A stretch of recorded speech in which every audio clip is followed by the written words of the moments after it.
You may have noticed a new icon in your Nomod app. Pay Later is an exciting buy now, pay later credit line for your business. You can use Pay Later for business expenses like purchasing inventory or expanding your services. Please note that your account must be verified in order to be able to access Pay Later. To access Pay Later, tap on the Pay Later icon. You may have to request access before being able to access Pay Later. Once access is granted, you'll need to go over the Pay Later terms and understand how it works. If you accept these terms, tap on Accept. Once you're in, you'll be able to see all your Pay Later information.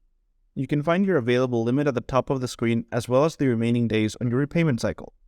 Your Pay Later limit is based on multiple factors, like your activity in Nomod and your line of business. Your repayment cycle starts when you first access Pay Later and ends 30 calendar days later. On the 31st day, you'll need to make repayment. Once repayment has taken place, your Pay Later limit will be reset and be available for another 30 days.